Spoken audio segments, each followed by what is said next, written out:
In this video, I want to discuss with you how an object behaves on an inclined plane. We know that gravity is always pulling everything downwards. In one-dimensional motion, you've discussed how an object can accelerate to the right or it can accelerate to the left. We've also discussed how when you throw a ball up, it's always accelerating downwards. That's why as the ball goes up, up, up, its vertical velocity decreases. It diminishes because the vertical velocity is pointing up, but the acceleration of gravity is pointing down, so the object is slowing down as it goes up. And at the highest point, it comes to a stop because its vertical velocity has become zero. Now, there's always an acceleration on that ball at all times. Even at the highest point, there's an acceleration of gravity. And at the highest point, the acceleration of gravity is changing the ball's direction because now it's going to bring the ball back down. And from the highest point, when the ball comes down, the vertical velocity starts increasing downwards. And the vertical velocity becomes negative because the negative just means it's pointing downwards, the ball is moving downwards. So we've discussed objects moving sideways, we've discussed objects moving up and down. We're also going to discuss an object on an inclined plane. So if you have an inclined plane, it's a surface that's not flat, it's not a horizontal surface, but what we've done is we've taken the surface and we've tilted it by an angle theta. That angle can be anything you want to make it. 10 degrees, 20 degrees, 30 degrees, 40 degrees, 50 degrees, whatever you want to make it. Right now I'm just going to write it down as theta. And we're going to put an object on top of it. Okay, it could be a car.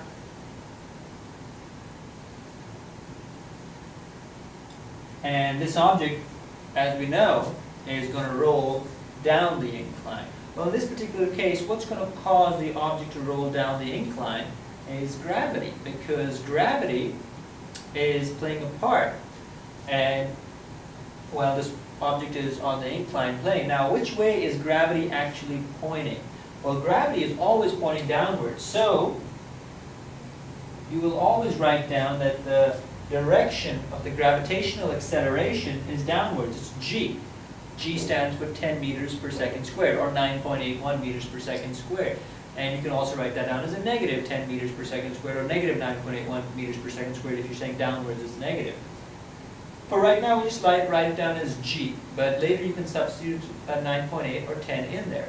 Now, is all of gravity accelerating the car down the incline? No, because what's happening is gravity is going to be split up into two different directions. Because what we're going to do is, typically on a flat surface,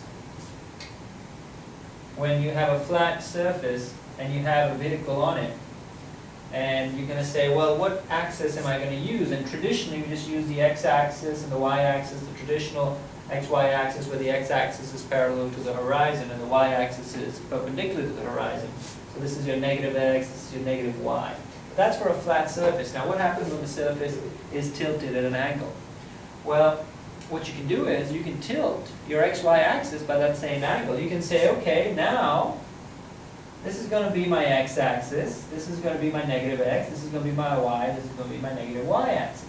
So what you've done is you've tilted the x and y coordinate system so that the x-axis is still parallel to the surface. Over here, the x-axis is parallel to the surface, so you want to try and maintain that consistency. So you can tilt your coordinate system so it matches up with your new surface. And on this xy coordinate system, you're going to notice, well, gravity is pointing straight down. So if you want to draw it down, you're going to say gravity is pointing straight down. Acceleration of gravity is pointing straight down. So what's going to happen here is that gravity can be broken up into two different vectors.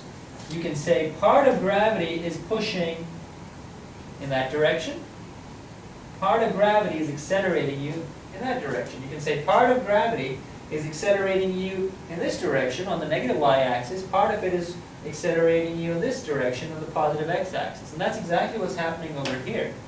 The gravitational acceleration vector is going to be broken up into two components. It's x and its y components.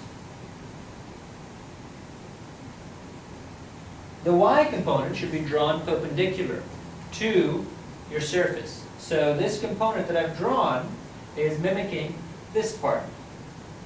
And it is drawn perpendicular to the surface. And you can label it gy. It's the acceleration in the y direction.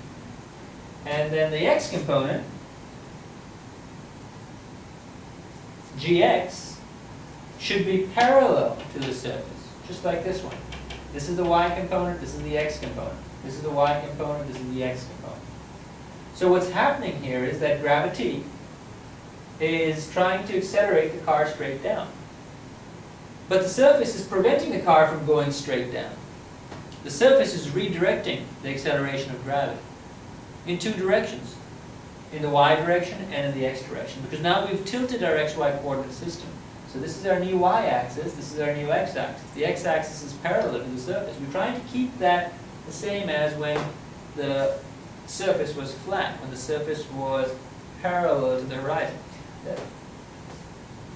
If this is gy and this is gx, this is g, this is what we're trying to convey, is that part of the acceleration of gravity is accelerating the car into the surface, and part of the acceleration of gravity is accelerating the car down the surface. So this acceleration is the acceleration that causes the car to accelerate down the surface. So if your teacher says, what's the acceleration with which this car is coming down the surface? He says, what is this acceleration?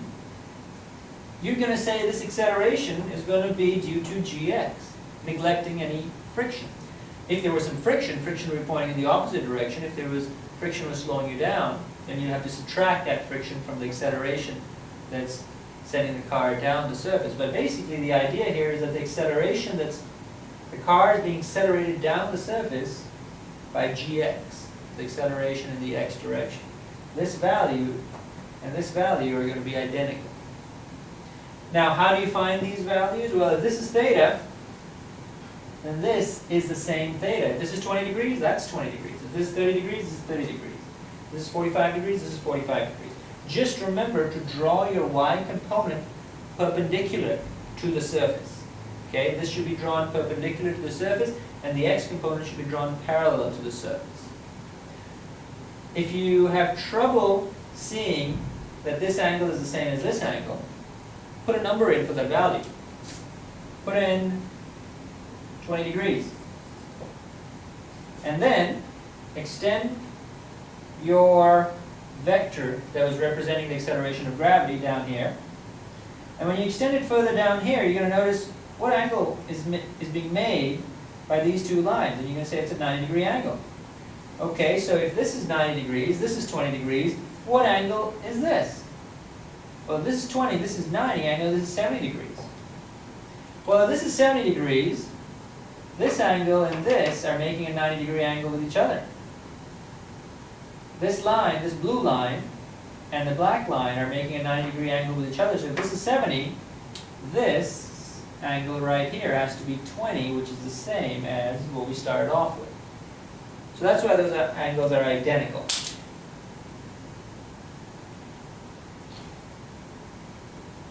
So I'm going to go back to leaving everything as theta.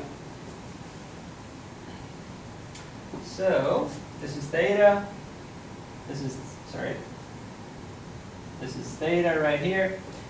What I just want to quickly review with you is how do you find what gx and gy is? Well, right here you're going to use your sine, cosine, tangent trig functions. If this is your hypotenuse, this is your angle, then that makes the gy your adjacent side, makes your gx your opposite side. So you're simply going to say sine theta is opposite over hypotenuse. So this is your theta, this is your opposite side, this is your hypotenuse. So I'm just using SOHCAHTOA. Sine is opposite over hypotenuse. Multiply the g over, g sine theta is going to be my gx. So if g is 10, then plug in 10 here, plug in your angle. 10 times sine the angle will give you the acceleration in the x direction. It'll give you this acceleration. It'll give you gx, the x component of the acceleration of gravity. You can use the same exact idea to find out gy. You're going to say cosine theta is adjacent over hypotenuse. Cosine theta, cosine of the angle, is adjacent over hypotenuse. I'm still using SOHCAHTOA. I'm using the ka part. Cosine is adjacent over hypotenuse. So if cosine theta is adjacent over hypotenuse, my adjacent side is gy, my hypotenuse is g. You can multiply the g over, so g cosine theta is gy. You can plug in 10, you can plug in cosine the angle, and you'll find out the acceleration with which This object is going against the surface. And this acceleration is important. It'll show up in the next chapter when you talk about forces, because this is the acceleration that's that's accelerating the car into the surface. This is the one that's going to generate friction. Because if this acceleration is very high, then that means the wheels are being pressed against the surface with a strong acceleration. So that's going to generate a lot of friction between the wheels and the surface themselves. So this is an object on an inclined plane.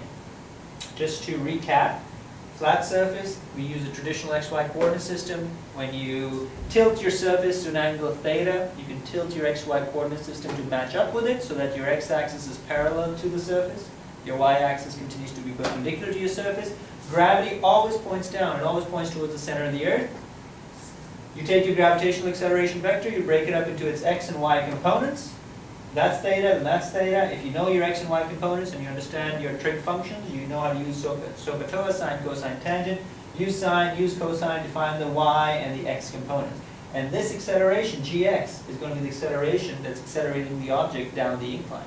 The gy is the acceleration that's accelerating the object into the inclined surface. That, in a nutshell, is an object that's accelerating on an inclined plane.